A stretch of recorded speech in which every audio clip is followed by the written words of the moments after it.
Bienvenue dans le royaume intérieur. Je suis votre hôte, Julie Deka.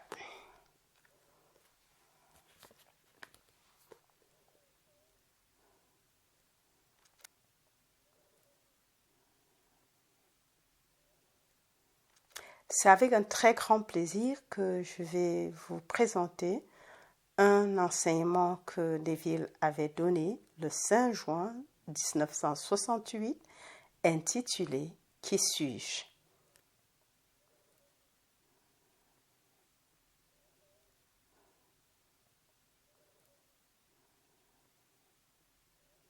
Traduction et narration par Julie Deka. Qui suis-je ?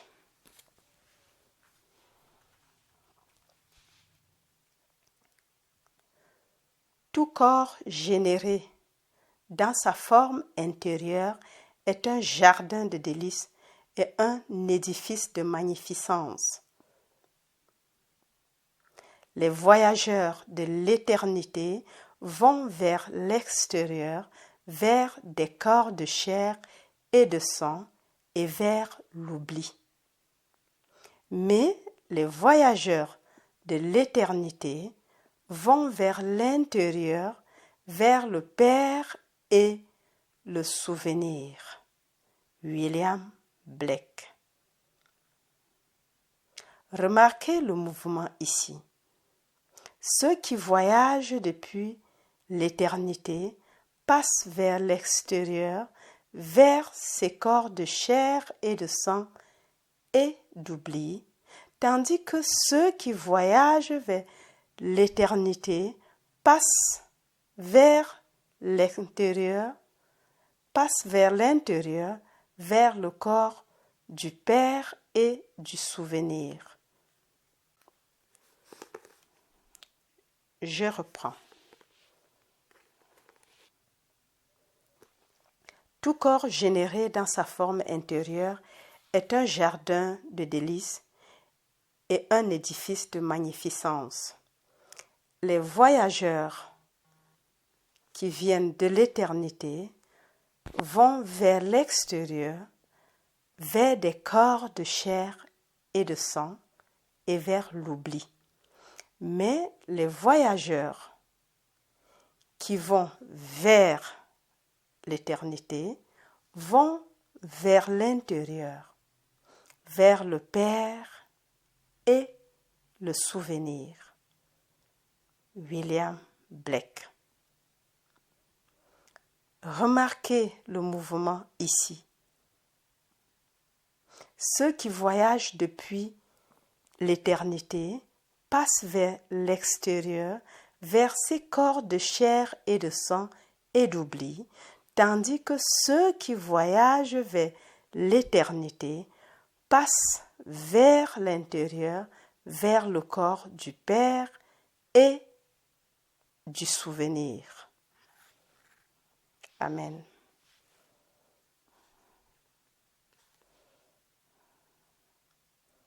Ce soir, je veux poser cette question. Qui suis-je ? Suis-je Neville Goddard ? Non. Suis-je Julie Deka ?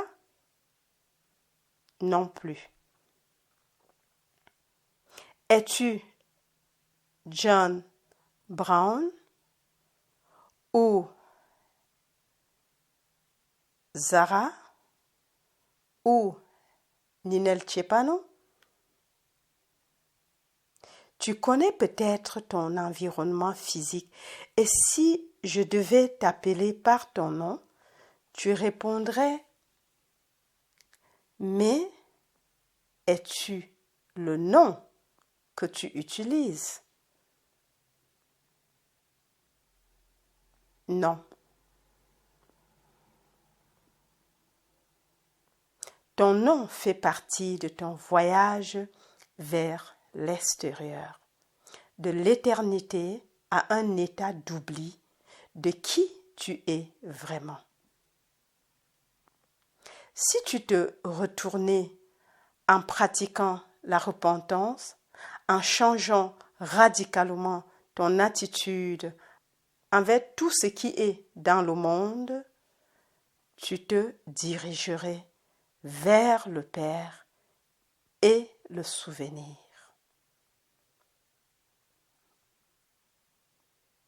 Encore. Ce soir, je veux poser cette question. Qui suis-je? Suis-je Julie Descartes? Non. Suis-je Neville Goddard? Non. Es-tu Ninel Tchepano? Ou bien Joel Goldsmith?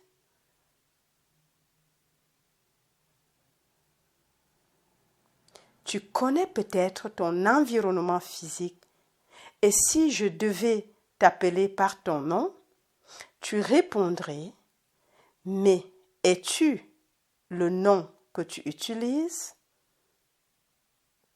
Non. Ton nom fait partie de ton voyage vers l'extérieur, de l'éternité à un état d'oubli de qui tu es vraiment. Si tu te retournais en pratiquant la repentance, en changeant radicalement ton attitude envers tout ce qui est dans le monde, tu te dirigerais vers le Père et le souvenir.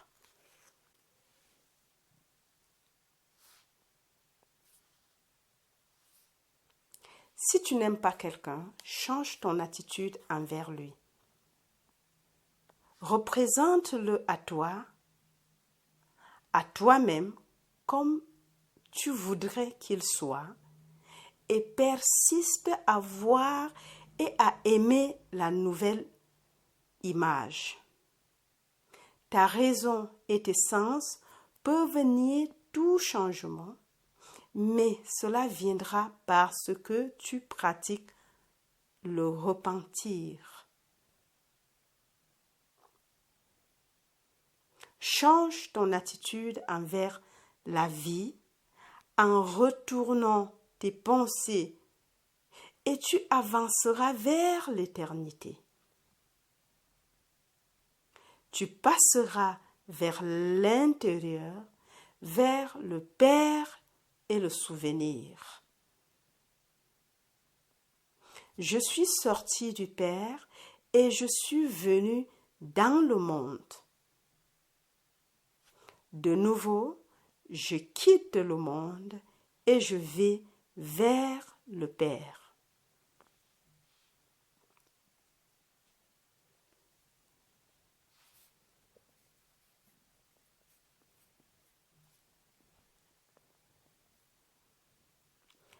Suis-moi maintenant dans ton imagination, car je vais te raconter une petite histoire. C'est l'histoire d'un homme qui est né dans un environnement très modeste dans une certaine ville. Il n'a jamais dépassé les quelques kilomètres de sa maison. Il n'avait pas d'antécédents sociaux, financiers ou intellectuels, mais vivait une vie simple dans un environnement normal. Imagine maintenant cet homme entrant dans la synagogue, comme il en avait l'habitude le jour du sabbat, prenant le livre du prophète Ésaïe et se tournant vers le 61e chapitre, se lever et lire ces mots. L'Esprit du Seigneur est sur moi, car il m'a oint et m'a envoyé annoncer la bonne nouvelle aux pauvres et libérer les captifs. fermant le livre, il le remet au préposé et s'assied comme si tous les yeux étaient tournés vers lui. Se tournant vers les personnes présentes, il dit: « L'écriture que vous venez d'entendre s'est réalisée aujourd'hui. »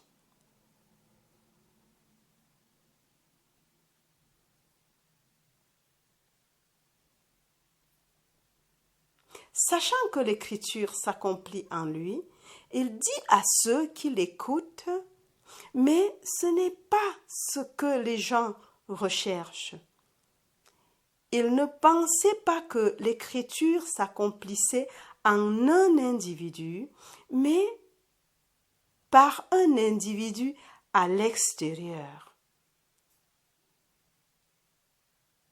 On leur enseigne à croire qu'un conquérant viendra de l'extérieur et asservira ceux qui asservissent et libérera ceux qui sont liés. Mais ce n'est pas ainsi que le Christ vient. Il vient pour te rendre libre, toi, un individu, car bien que tu sois milliardaire, tu es toujours esclave de tes milliards.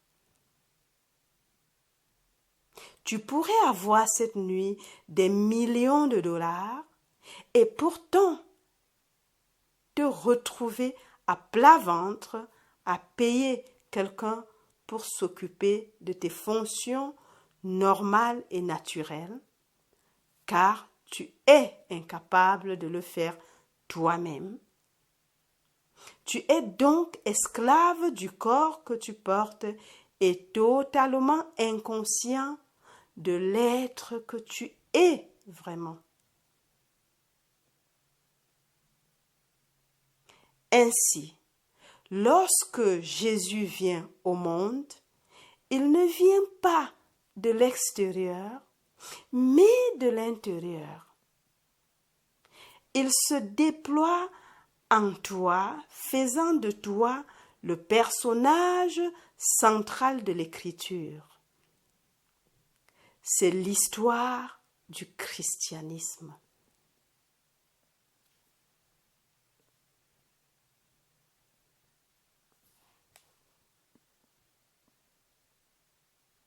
Dans notre histoire, l'homme affirme que l'Écriture est accomplie aujourd'hui et fait ensuite cette déclaration. Abraham se réjouit de voir mon jour. Il le vit et fut dans l'allégresse. Ceux qui l'ont entendu faire cette déclaration lui ont dit: « Tu n'as pas encore 50 ans et tu as vu notre père Abraham. Où Abraham t'a vu? »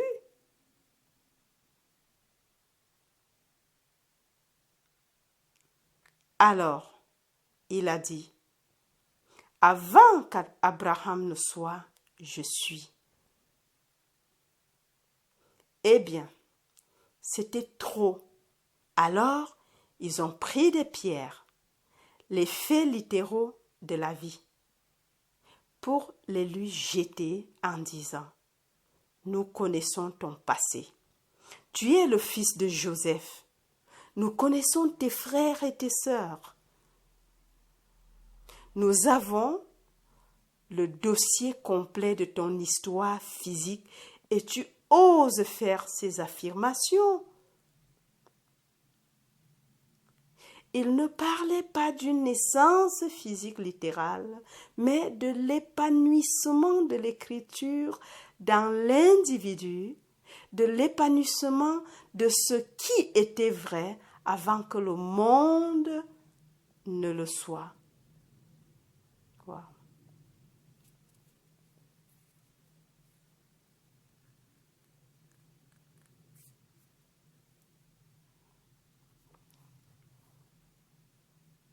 Dans le 17e chapitre du livre de Jean, Jésus qui a dit « Moi et mon Père sommes un » s'adresse à son Père en disant « Rends-moi la gloire qui était la mienne, la gloire que j'avais avec toi avant que le monde ne soit. » Le voici qui demande le retour de la gloire qu'il connaissait avant d'entrer dans cette pièce prédéterminée. Après avoir joué tous les rôles, il revient à lui-même, enrichi par la pièce. Et parce que Dieu est un, à la fin, chacun se découvre comme étant ce Dieu unique et Père de tous. Je te dis cela avant que cela n'ait lieu, que lorsque cela aura lieu, tu me croiras.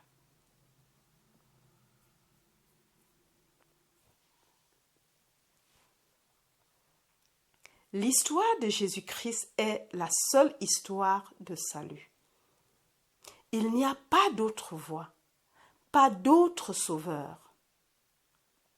Mais Jésus-Christ n'est pas un homme, mais un plan de salut. Il est le modèle qui s'active et s'éveille en l'homme. Personne ne connaît le nom de cet homme terrestre en qui ce schéma s'est réveillé, ni les auteurs des évangiles Matthieu, Marc, Luc et Jean. Les véritables auteurs de tout livre de l'Ancien Testament sont inconnus. Tout ce que nous avons, ce sont leurs archives. Mais, je vous le dis ce soir, le modèle tel qu'il est décrit dans le Nouveau Testament comme la vie de celui qui s'appelle Jésus-Christ attend d'être animé en chacun, et lorsque l'homme se retourne, il fait irruption en lui et l'homme se retrouve être le personnage central de l'Écriture qui est Dieu le Père. Wow.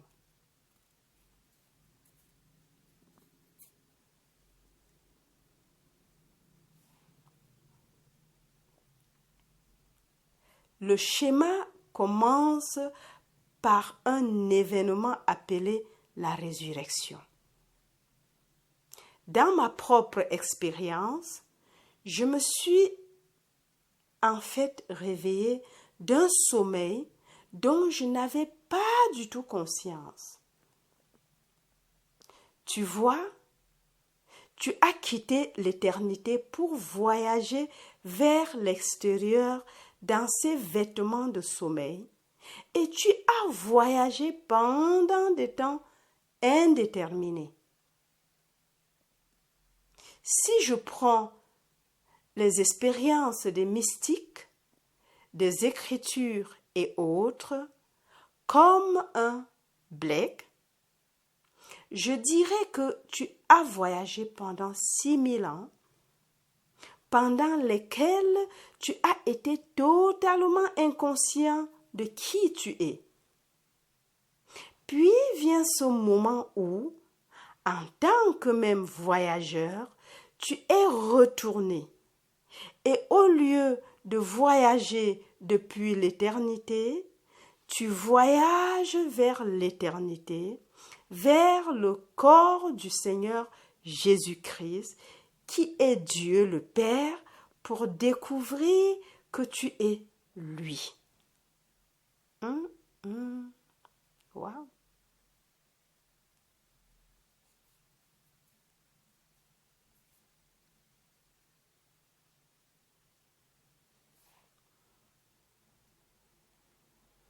À ton tour, tu te réveilles et où penses-tu être? Dans ton crâne. Une vibration surnaturelle m'a réveillée une nuit et je me suis retrouvée éveillée comme jamais auparavant. Complètement éveillée. Je me suis retrouvée seule et j'ai donc dû me racheter. Sachant intuitivement comment sortir, j'ai poussé la base de mon crâne et suis sortie de la même façon qu'un nourrisson sort du ventre de sa mère, sauf que je suis venue d'en haut et non d'en bas.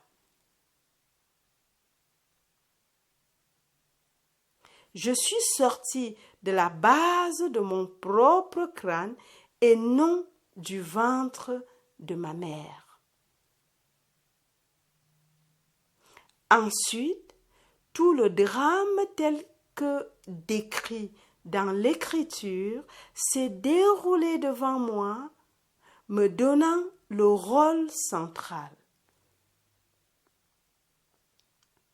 Personne ne m'a vu, mais j'ai vu tout ce qui se passait. Les 3 témoins étaient là, ainsi que le petit enfant enveloppé dans les langes. Je n'étais pas un enfant, j'étais le même être que je suis maintenant. Le bébé enveloppé dans les langes était le signe de ma naissance d'en haut. Les témoins m'ont appelé par mon nom terrestre.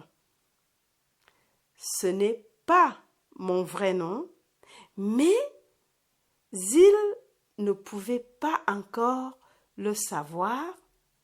Alors, en utilisant mon nom terrestre, ils ont identifié l'enfant comme étant le mien.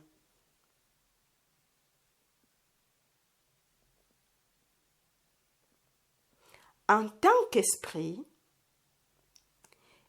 ils ne pouvaient plus me voir car je suis né d'en haut en tant qu'esprit et ils ne me connaissent qu'à cause du masque que je porte.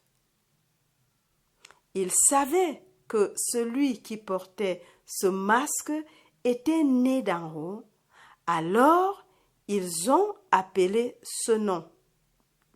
Mais suis-je le nom? Non.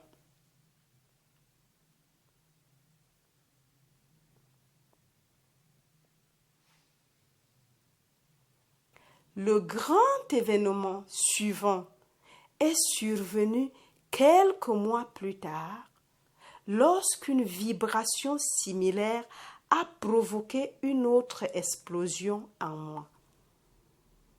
Et alors qu'il était encore calme, David, de renommée biblique, se tenait devant moi et je savais qu'il était mon fils. Et je savais qu'il était mon fils. Il n'y avait aucune incertitude quant à cette relation. Je regarde mon fils et je sais que je suis son père.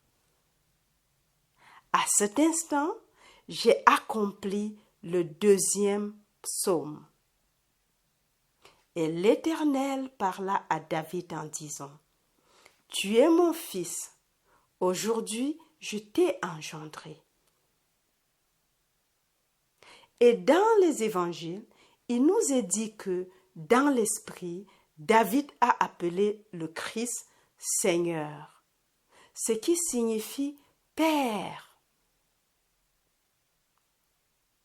C'est alors que, pour la première fois, j'ai su qui j'étais vraiment.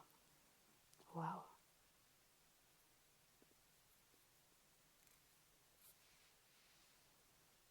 Dans le 16e chapitre de Matthieu, Jésus se tourne vers ses disciples et dit, « Qui dit-on que le Fils de l'homme est ?»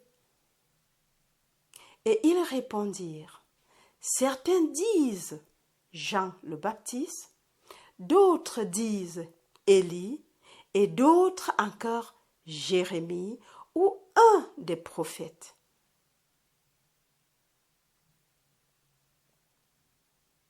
Puis il a demandé, « Mais qui dites-vous que je suis ?» Il s'identifie ici avec le Fils de l'homme. Pierre lui dit, « Tu es le Christ, le Fils de Dieu. » En entendant cela, Jésus a dit, « La chair et le sang n'ont pu te révéler cela, mais mon Père qui est aux cieux l'a fait connaître. Aucun homme ou femme terrestre ne peut te dire qui tu es vraiment au point de croire, car cela ne peut pas être rationalisé.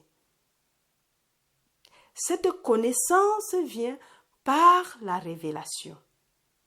Ton Fils te libère de tout doute lorsqu'il est dévoilé en toi. Amen. Élevé dans la foi chrétienne, on m'a appris à croire que Jésus-Christ était le Fils de Dieu. Je ne savais pas qu'il était littéralement Dieu le Père jusqu'à ce qu'il plaise à Dieu de révéler son Fils en moi. À ce moment-là, il m'a révélé en tant que Dieu le Père. Je peux donc vous dire cette nuit, avant David, j'étais, je suis.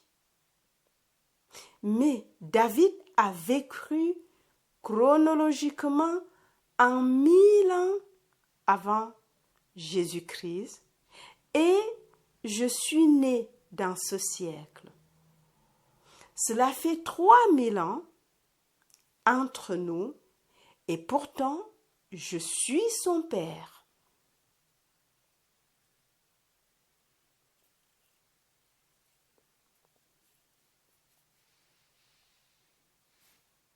Qui suis-je?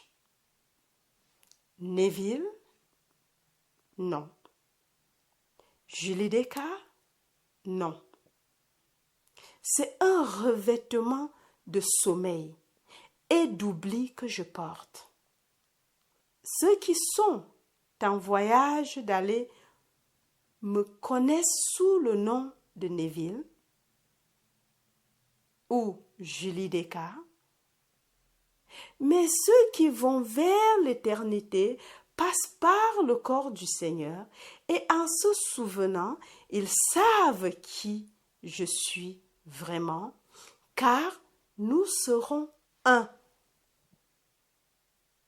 Lorsque l'homme se retourne, il commence à se souvenir de ce qui lui a été montré avant le début du voyage.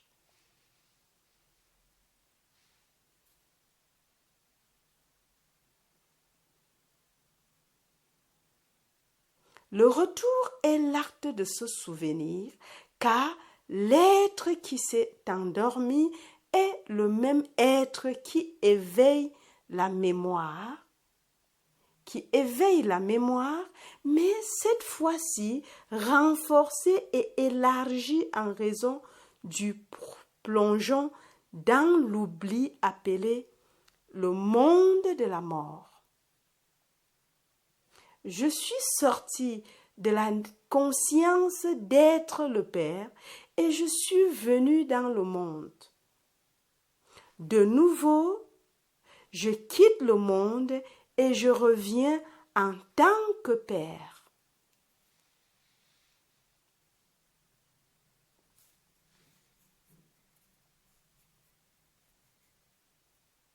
Ce soir, je peux te dire qui tu es vraiment, mais tant que le Fils de Dieu ne s'est pas révélé à toi, tu ne peux pas en être convaincu. Je sais que tu me fais confiance et que tu crois en mes paroles, mais pas avec l'assurance et la conviction qui seront les tiennes après l'expérience. Comment peux-tu, toi qui es né au XXe siècle, de savoir Dieu le Père d'une personne dont on dit qu'elle a vécu en l'an 1000 avant Jésus-Christ? Tu ne peux pas le savoir tant que cela ne se produit pas en toi. C'est alors et seulement alors que tu connaîtras la réponse à la question. Qui suis-je? Et tu répondras avec conviction. Je suis le personnage central de l'écriture. Dans le volume du livre, il est écrit à mon sujet: si j'avais faim, je ne te le demanderais pas, car le monde est à moi et tout ce qu'il contient. Le bétail des 1000 collines est à moi.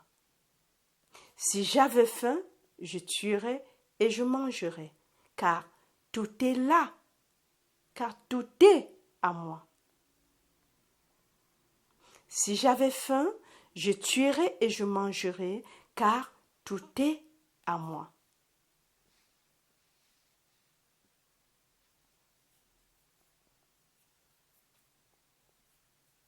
Jésus n'a commencé son ministère qu'à partir du 4e et dernier acte, qui était la descente du Saint-Esprit sous la forme d'une colombe. Il n'a pas commencé avec la résurrection, sa naissance d'en haut, la découverte de David comme son fils ou la division du temple qui était son propre corps, de haut en bas. Ces choses sont impressionnantes, mais il a attendu jusqu'à l'acte final qui a pris exactement 3 ans et demi. On nous dit cela de façon très simple. Juste avant de commencer son ministère, il a dit: n'y en avait-il pas d'autre au jour d'Élie, lorsque le ciel a été scellé pour 3 ans et 6 mois? Et Élie n'est allé à aucun d'entre eux, sauf à Sérepta. Il y avait beaucoup de lépreux en ce jour, et pourtant aucun d'entre eux n'a été purifié, sauf Naaman. C'était une façon de dissimuler et de dire à ceux qui en ont fait l'expérience qu'il faut 3 ans et 6 mois entre le réveil et la descente de la colombe. C'est seulement à ce moment-là que tu le dis, et il y aura ceux qui croiront et ceux qui ne te croiront pas. C'est pour toujours. Encore. Jésus n'a commencé son ministère qu'à partir du 4e et dernier acte, qui était la descente du Saint-Esprit sous la forme d'une colombe. Il n'a pas commencé avec la résurrection, sa naissance d'en haut, la découverte de David comme son fils ou la division du temple qui était son propre corps, de haut en bas. Ces choses sont impressionnantes, mais il a attendu jusqu'à l'acte final qui a pris exactement 3 ans et demi. On nous dit cela de façon très simple. Juste avant de commencer son ministère, il a dit: n'y en avait-il pas d'autre au jour d'Élie, lorsque le ciel a été scellé pour 3 ans et demi, et Élie n'est allé à aucun d'entre eux, sauf à Sérepta. Il y avait beaucoup de lépreux en ce jour, et pourtant aucun d'entre eux n'a été purifié, sauf Naaman. C'était une façon de dissimuler et de dire à ceux qui en ont fait l'expérience qu'il faut 3 ans et 6 mois entre le réveil et la descente de la colombe. C'est seulement à ce moment-là que tu le dis, et il y aura ceux qui croiront et ceux qui ne te croiront pas. C'est pour toujours.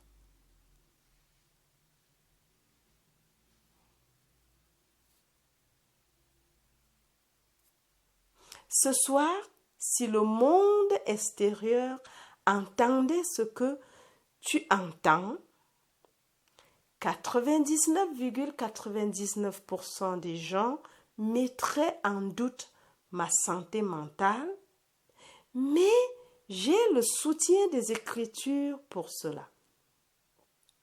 Pourquoi l'écouter? Il est fou et a un diable. Pourquoi ont-ils pensé qu'il était fou? Parce qu'il a dit: moi et mon Père sommes un. Mon Père est celui que tu appelles Dieu. Moi seul connais mon Père et tu ne connais pas ton Dieu. Il a parlé du mouvement vers l'intérieur de l'éternité et seuls ceux qui s'étaient retournés pouvaient comprendre au point d'accepter, mais il a quand même dit à tous ceux qui voulaient bien l'écouter. Wow.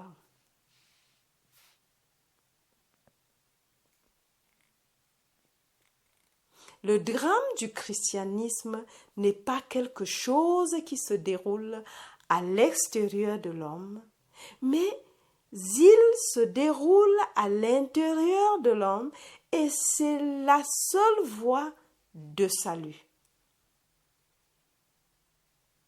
Un homme appelé Neville n'est pas le chemin vers le Père. Neville n'est pas mon identité.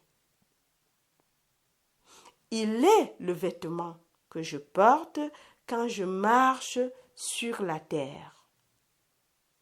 Je te raconte ce qui s'est passé en moi lorsque je portais ce vêtement appelé Neville. Il est certain que Neville n'est pas Dieu le Père de David.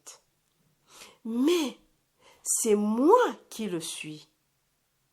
Neville n'est rien d'autre qu'un petit vêtement que Dieu porte, jouant le rôle de Neville, qui est éternel. Tout comme un Hamlet, un acteur joue le rôle. Mais c'est celui qui a écrit la pièce qui doit être loué ou condamné, et non l'acteur. Eh bien, c'est Dieu qui a écrit la pièce. Neville est un rôle dans la pièce de Dieu, et Dieu, étant protéiforme, joue le rôle appelé Neville. Si ce soir, je quitte ce vêtement appelé Neville, il n'est pas parti, car tout événement dans l'espace est éternel, et demain, Dieu prendra le rôle appelé Neville et le jouera. Vous le verrez dans le temps. Mais moi, l'être qui a joué ce rôle, je ne le jouerai pas car je suis passé en route vers le Père.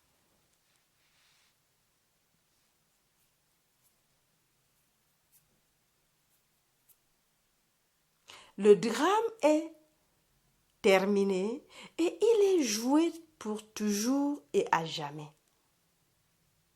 Lorsqu'une personne est choisie pour jouer le rôle de Neville, elle vit ses expériences, mais celui qui joue le rôle est un Dieu individualisé, car les dieux sont descendus. Neville fait partie de la structure éternelle de l'univers et personne ne peut l'effacer. Tu pourrais me faire sauter la tête tout de suite et je tombe raide mort, mais tu ne pourrais pas détruire le personnage appelé Neville, car il reste pour toujours et à jamais. Rien ne disparaît. J'ai remonté le temps, pas seulement de quelques années, mais de centaines et même de milliers d'années, et je sais que tout cela est une pièce complètement scellée et intacte. Lorsque j'entre dans une scène, cela semble se passer maintenant, mais je vois ce qui s'est déjà passé, même si la pièce se déroule dans ce monde, cela semble être un fait présent. Wow.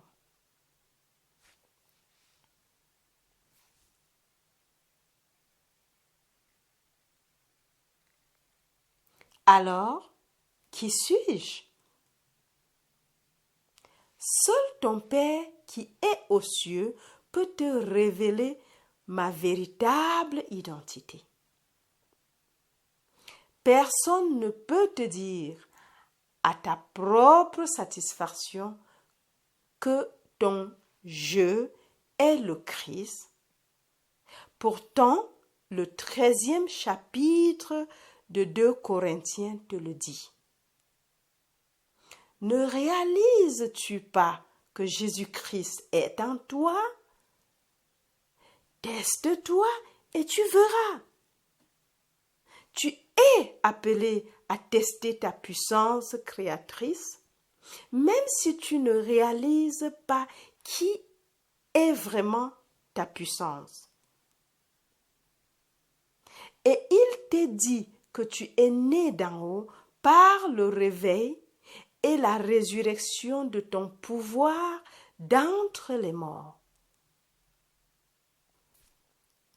Que par cette puissante résurrection des morts, tu es né de nouveau et tu es relégué au pouvoir de fils de Dieu. Or, si Jésus-Christ est en toi et que tu es né de nouveau par sa résurrection de l'intérieur, le Christ n'est-il pas en toi ton espoir de gloire? Et quand il se réveille, ce n'est pas un autre. Je sais par expérience que lorsque le Christ s'est réveillé en moi, il n'y en avait pas d'autre. c'est moi qui me suis réveillé. Encore.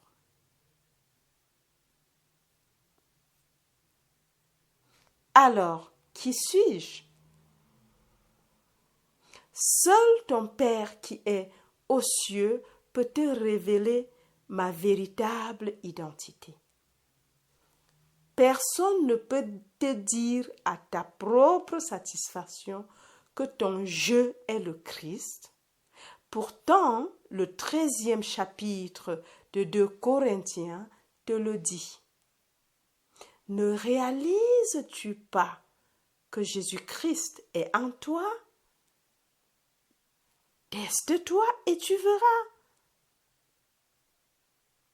Tu es appelé à tester ta puissance créatrice, même si tu ne réalises pas qui est vraiment ta puissance.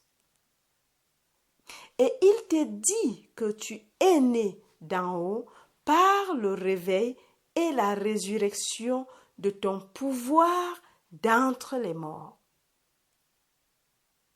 Que par cette puissante résurrection des morts, tu es né de nouveau et tu es relégué au pouvoir de fils de Dieu. Or, si Jésus-Christ est en toi et que tu es né de nouveau par sa résurrection de l'intérieur, le Christ n'est-il pas en toi ton espoir de gloire? Et quand il se réveille, ce n'est pas un autre. Je sais par expérience que lorsque le Christ s'est réveillé en moi, il n'y en avait pas d'autre. C'est moi qui me suis réveillé.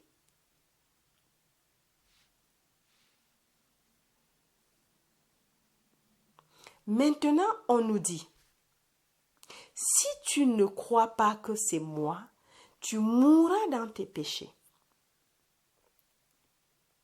Le christianisme enseigne qu'un homme dit à un autre que si l'autre ne croit pas que cet homme est lui, l'autre mourra, mais ce n'est pas la parole. Je suis la parole qui se parle à moi-même. Ou bien je suis la parole qui me parle à moi-même. Je me dis que si je ne crois pas que je suis Dieu, je continuerai à croire en mes limites et je mourrai à l'arbre de vie. Quand ceux qui ont entendu ce simple homme dire « Si je ne crois pas que je suis lui, je meurs dans mes péchés », ils ne pouvaient pas comprendre, car il connaissait son père, Joseph, ses frères Jacques, Osée, Pierre et Simon, ainsi que ses sœurs qui étaient au pluriel. Il se demandait comment un homme n'avait pas encore 50 ans un homme qui n'avait pas encore 50 ans pouvait savoir ces choses ou avoir vu Abraham. Comment quelqu'un pouvait-il savoir qui l'était avant que le monde ne soit?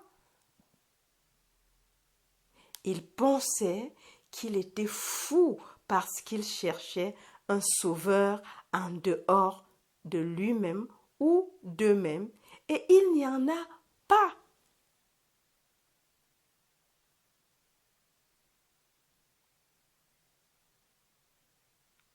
Il pensait qu'il était fou parce qu'il cherchait un sauveur en dehors d'eux-mêmes, et il n'y en a pas. Le seul et unique sauveur s'éveille de l'intérieur parce que Dieu est devenu homme pour que l'homme devienne Dieu. Amen.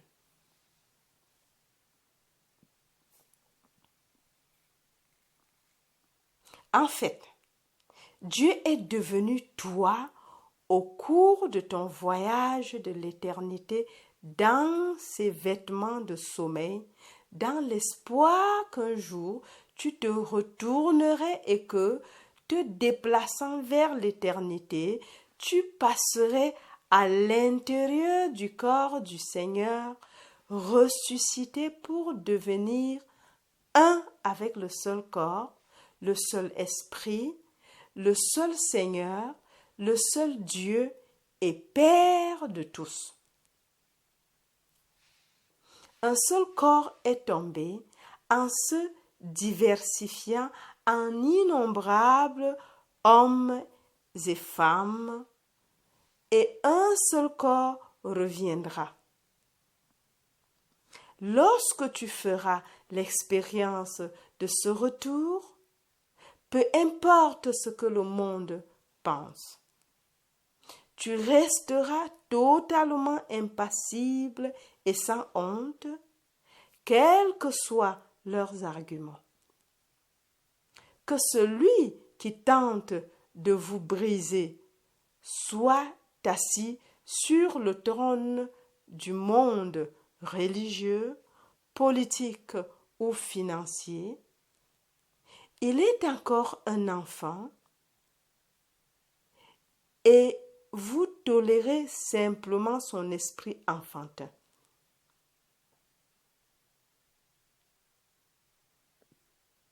Tu ne discuteras pas avec eux parce qu'ils sont incapables, sans vision, de comprendre le vrai modèle du salut. Wow.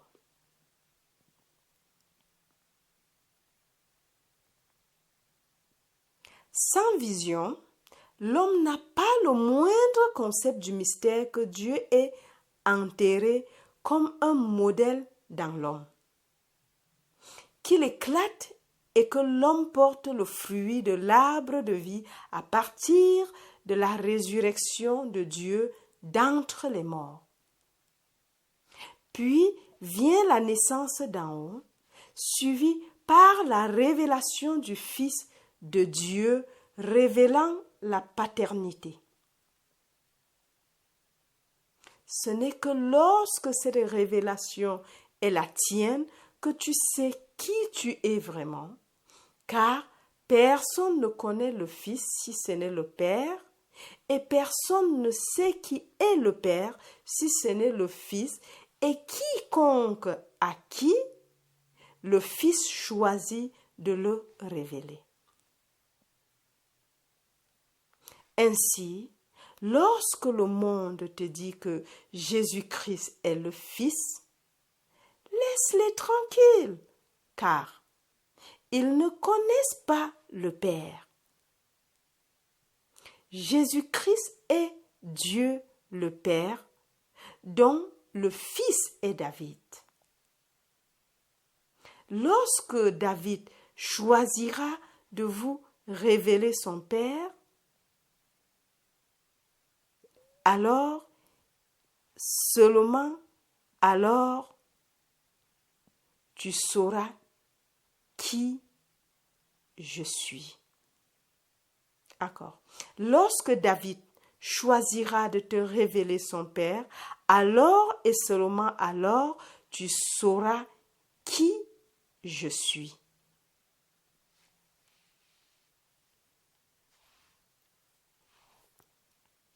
Comme Blake l'a si bien dit, chaque corps engendré est un jardin de délices et un bâtiment de magnificence. Ce corps est ce qui est à l'intérieur et non à l'extérieur. À l'extérieur, le vêtement se flétrit, se vieillit et se décompose. Ce n'est pas le corps dont Blake parle, car le corps généré est à l'intérieur. C'est une forme et quand tu la vois, tu vois la gloire qui attend ton retour.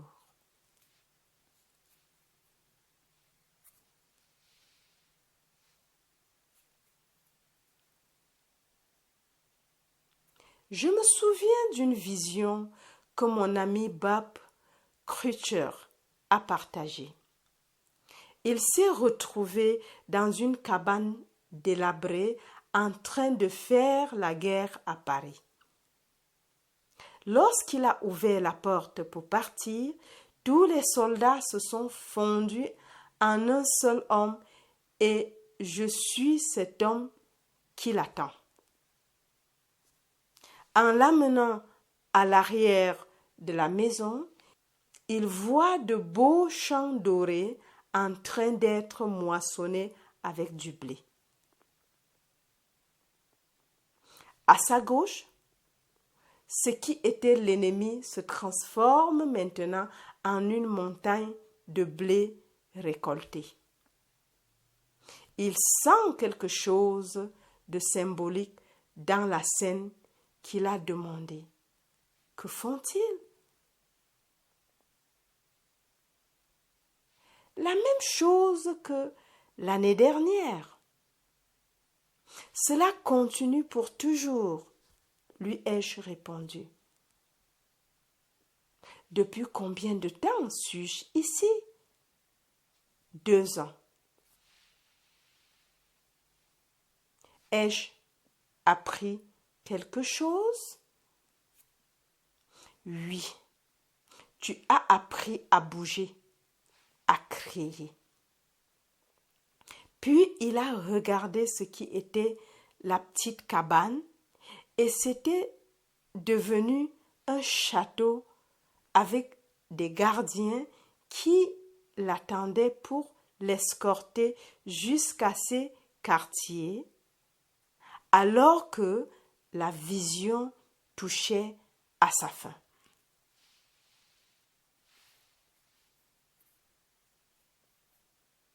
Bob a déjà découvert qu'il est Dieu le Père. Donc, peu importe ce qui arrive à la forme extérieure, elle n'est rien pour lui. Ce n'est qu'un vêtement d'oubli porté par un fils de Dieu lorsqu'il passe vers l'intérieur.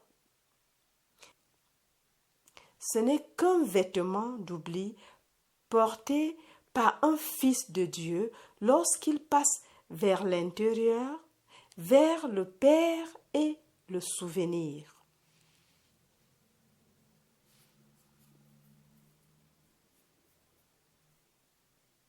Alors, qui suis-je? Jésus-Christ qui est Dieu le Père. Alors, qui suis-je? Jésus-Christ qui est Dieu le Père. Je te le dis maintenant avant qu'il ne se réveille en toi, afin que tu me crois quand cela se produira. Mais tant que tu ne te seras pas retourné et que tu n'auras pas entamé ton voyage vers l'intérieur, je ne peux pas te convaincre intérieurement que c'est vrai, car l'homme extérieur veut une croyance intérieure. Il pense qu'il y en a un autre qui est plus grand que lui, qui le sauvera. Aujourd'hui, le monde est en train de se soulager parce que les politiciens ont promis de s'occuper de tout le monde, mais notre pays est déjà ruiné. Si un homme politique a une religion quelconque et veut être un bon homme politique, il doit mettre sa religion dans un entrepôt frigorifique profond pendant qu'il joue le rôle, car les hommes politiques sont des menteurs perpétuels qui font des promesses qu'ils ne peuvent pas tenir.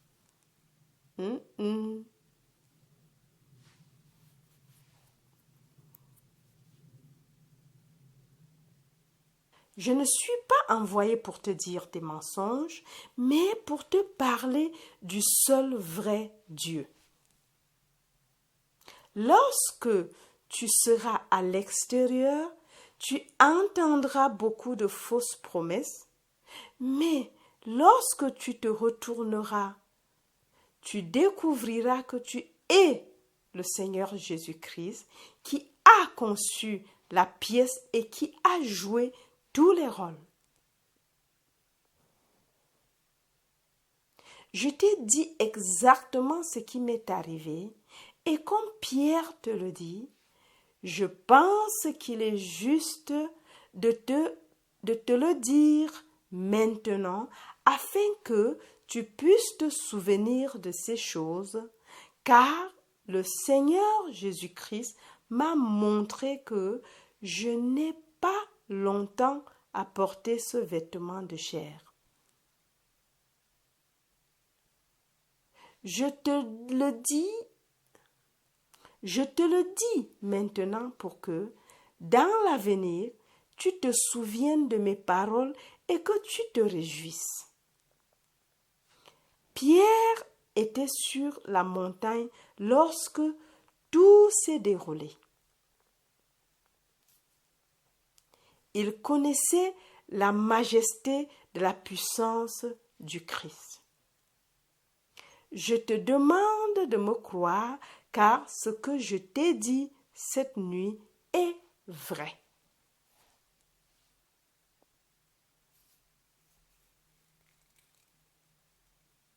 Aujourd'hui, les gens créent des monuments aux vêtements de chair et de sang. C'est comme faire un monument à Hamlet et non à Shakespeare.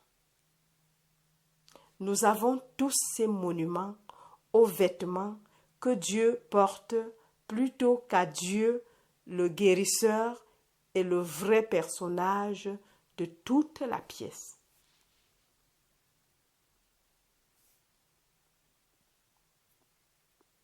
Demande à un autre, qui suis-je? Et il t'appellera par ton nom extérieur. Mais quand tu te demanderas, qui dis-tu que je suis? Tu réalises qu'aucune personne de chair et de sang ne pourra jamais te le dire. La réponse ne peut venir que de ton Père qui est aux cieux, et le ciel est à l'intérieur. Le drame se déroule non pas entre deux hommes, mais au sein d'un seul homme. La vie n'a qu'un seul but, et c'est d'accomplir l'écriture. La vie n'a qu'un seul but, et c'est d'accomplir l'écriture. Aujourd'hui, nous avons des pays, des sociétés et des individus qui construisent des images d'eux-mêmes et elles sont toutes fausses.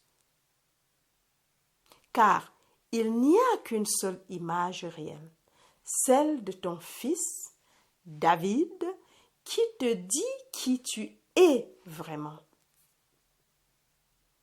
Encore, demande à un autre, qui suis-je? Et il t'appellera par ton nom extérieur. Mais quand tu te demanderas, qui dis-tu que je suis? Tu réalises qu'aucune personne de chair et de sang ne pourra jamais te le dire. La réponse ne peut venir que de ton Père qui est aux cieux, et le ciel est à l'intérieur. Le drame se déroule non pas entre deux hommes, mais au sein d'un seul homme. La vie n'a qu'un seul but, et c'est d'accomplir l'Écriture. Aujourd'hui, nous avons des pays, des sociétés et des individus qui construisent des images d'eux-mêmes et elles sont toutes fausses, car il n'y a qu'une seule image réelle, celle de ton fils, David, qui te dit qui tu es vraiment. Amen.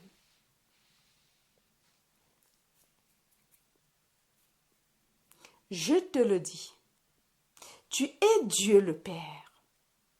Le jour viendra où les mots que tu entends maintenant par l'oreille externe seront vécus de l'intérieur et alors tu sauras qui tu es vraiment.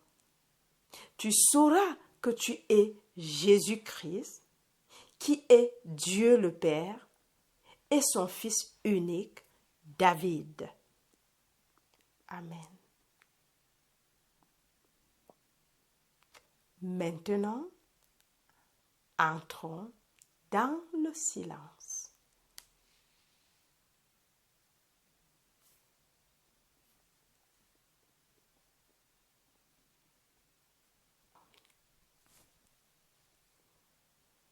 Je suis le Seigneur Jésus-Christ. Je suis Dieu le Père et David est mon fils. Et personne ne connaît le Fils si ce n'est le Père. Et personne ne connaît le Père si ce n'est le Fils et à celui à qui il choisit de le révéler. Merci pour la révélation, mon fils David.